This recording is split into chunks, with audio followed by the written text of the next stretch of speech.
Hello people, this is the Marco for Poker VIP. I am back with my second video in the series Physical Energy, and today we're going to talk about tips and strategies on improving your nutrition so that you are going to enjoy higher levels of performance. First and foremost, I think we have to discuss why nutrition is something you should study. As poker players, we make our profits from the difference between us and the other players.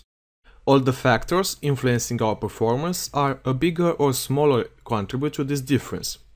We are now in the era of high-performance poker, where with edges becoming smaller overall, we need to identify all possible variables that can influence our bottom line. One such area that is generally overlooked by our society, but not by the top performers, is the area of nutrition. We tend to concentrate almost only on the end results, on the output of our life, and if we fell short at something, we just assume we didn't try hard enough or that we have poor character or little willpower. One of the things that top performers do differently is that they consistently identify and improve all the factors influencing their performance. They found out what works best for them, what puts them in their high performance state, and they repeatedly and consistently do exactly that, each day, every day. Without any doubt, it makes perfect sense that one of the biggest factors influencing our performance is the stuff that we put into our bodies. It naturally follows that in order to maximize our output, meaning our results, we have to find out what foods improve our performance and which ones decrease it. So in this video, I'll try to make a few suggestions that people generally find to be performance boosters and encourage you to experiment with your body. You have to find out what personally works for you, and you have to make a plan, a personal plan for you, a plan that fits you, that fits your needs and your goals, in order to be able to apply what you learn every day. When you first start learning about nutrition, it is very easy to get totally lost in all the huge fitness and dieting global industry. One of the ways of combating all of this is by defining your principles through which you will judge all the new things you encounter. I have a few suggestions that you might want to start from and then find more on your own. One of the most simple and effective principles is that of eating real food. This is one of the reasons why the paleo diet, also called the caveman diet, has a really big success. That is because it cuts from the get-going all the processed crap. The simple rule, if your grandmother wouldn't recognize it as food, you shouldn't either, is still a good rule to follow. Another general principle is that it is your responsibility to find out what works best for you. If you feel really down after eating that piece of cake, maybe that isn't the thing you want to do before starting your session. I suggest you give yourself one full year to discover what works for you and what doesn't. Keep a log and write down all that you find out during that period.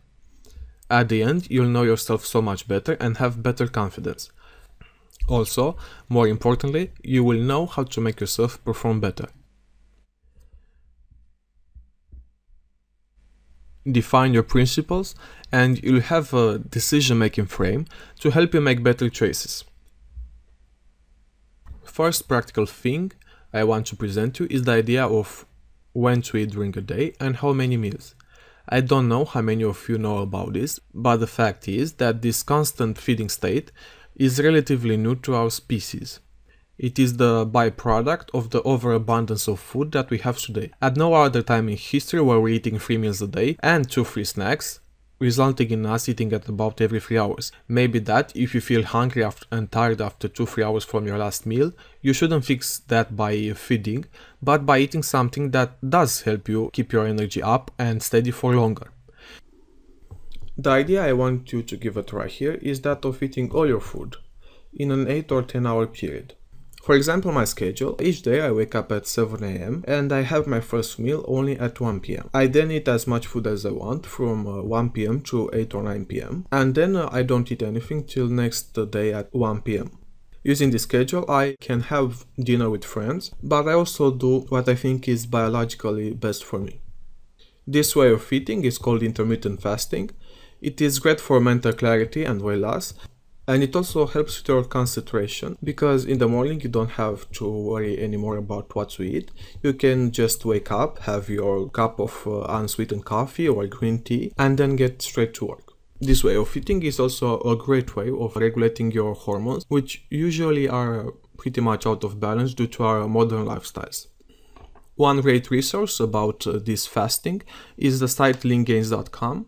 So if you want to read more about this, just go check it out. So as a conclusion, intermittent fasting is not about eating less. This is about eating all the food you would have normally eaten in an 8-hour period. Another foreseeable issue in our quest of avoiding junk food is that we are going to need a big quantity of ready-to-grab food that will keep our energy up whenever we don't have time to prepare a real meal. One way of solving this is by having a big store of prepackaged nuts that you store safely and always have ready to grab. To do this, you should buy individual nuts like walnuts, hazelnuts, almonds, cashews in big quantities, mix them together in a large bowl and then put them in self-sealing bags in a fixed quantity. 50 grams, which is about 2 handfuls, would be a good quantity to start with, and then you would adjust them according to how satisfying you find a bag of nuts to be for you. One little note here is that I advise against eating peanuts because they are proven to contain large amounts of toxins that will negatively impact your performance level. Do this, and whenever the tables are going to be too good to leave, you'll just go to the fridge, grab a bag of nuts, and you'll have a satisfying food that will keep your energy up, so you can focus on the task at hand. On the right of the screen, you have a picture of my last purchase of nuts. As you can see, I just mixed them in a large bowl and then I put them in bags. Now I have them in my fridge, and whenever I need a snack or when I'm leaving home and know I get hungry before getting back, I just grab a bag or two. Look, even if you never cooked before, this one is going to be easy to make. This easy to make rule is one of the requirements for any long-term sustainable change. This meal is quick and easy to make and can always be available for you in the freezer. You'll need to buy a prepackaged mix of veggies. I mostly use the basic ones like broccoli, cauliflower and carrots. You then take them out of the freezer and put them in boiling water for 8 to 10 minutes. The larger the pieces, the longer they need to cook. You can adjust this time for your desired crunchiness. Then you heat up some oil or some butter in a pan and put the drained vegetables in it and constantly stir for 5 to 7 minutes until you get a little browning. What I mean by stir frying is that you constantly have to turn the veggies from one side to another to avoid burning them. During this time, you also add your desired condiments and a good amount of salt and pepper. Of course, this is yet another point where you can play with your dish and adjust it to your taste. Close to finishing, you should add a knob of butter, and I personally suggest you try out adding some thyme as seasoning. And this is all. Do this 5 to 10 times and you'll be able to make a healthy dish on its own with some added yogurt or grated cheese, or a healthy side dish for any nicely cooked piece of meat. Big congrats on cooking your first veggies! Here is another quick and easy to make, hunger solving and energy boosting meal. Buy bags of all kinds of berries like strawberries, blueberries, raspberries, blackberries, and so on. You buy them in large quantities and then store them in self-sealing bags in the freezer. Then, whenever you want to have them as a meal, you take 2-3 handfuls of whichever ones you want. You combine them to your liking. Here's the point where you can come up with hundreds of different flavors. You then let them defrost a bit and then choose what other ingredients you want to use. Here you should use something with some fat in it, like coconut milk or almond milk or maybe some Greek yogurt. Then use a hand blender, you puree the mix, you taste it and then think of whatever other flavor you want to add to it. For its sweetness, I suggest you use xylitol or erythritol or maybe some raw honey or maybe half a banana. For added flavor, I suggest trying cinnamon or maybe vanilla extract. I'm sure by now you got the idea that this little snack dish is very versatile and can come in very many different flavors. If you choose healthy ingredients, then you can do pretty much whatever you want with them. Let's now talk about a subject very close to the hearts of most poker players.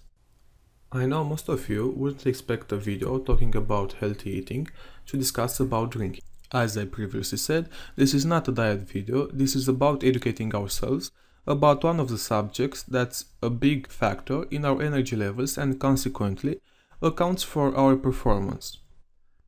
So, back to drinking. We are going to be talking about smarter ways to get wasted. Smart drinking starts with choosing your drinks. Less color is better. Usually, the darker the beverage, the more toxins it potentially has. So, the all-time favorite vodka reigns supreme here over her darker siblings. Second thing to take into account is that the less sugar you consume, the better. This is because the toxic effect of sugar will add to the toxic effect of alcohol. This includes juices, so drink that vodka with as little juice as you can and still enjoy it, of course. The third thing to do is to drink early on in the party until you get the desired effect. This way, you give your body the most time possible for detoxifying. Last thing I want to mention is one of the best combos you can try at the party.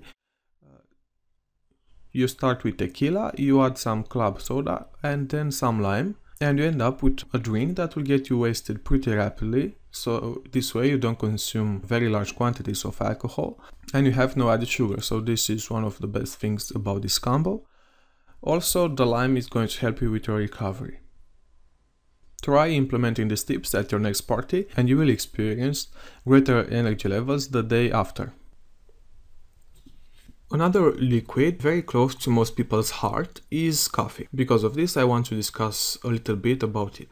The thing is that if your cup of coffee is not giving you a clear mind and high energy for a few hours after drinking it, it is likely that you're not having a very good quality one. And there are a few things you can do to improve that. First, you should not have any sugar in your coffee. If you have sugar in your coffee, then you are likely to experience a crash of energy 1 to 2 hours after drinking it, combined with an urge for another cup of that liquid candy you call coffee. If you still want a sweet taste in your coffee, use xylitol as a sweetener. But if you're going to have a good quality coffee, it is likely that you're going to enjoy it more without the added sweetness. The next most important thing you have to do is to find good quality coffee beans. The characteristics of good quality coffee beans are wet processed, single origin, and 100% Arabica. You're going to find this kind of coffee by going to specialized shops that are selling coffee and ask for these characteristics. The price difference is not very large, and after having your first cup, you'll know it was well worth it.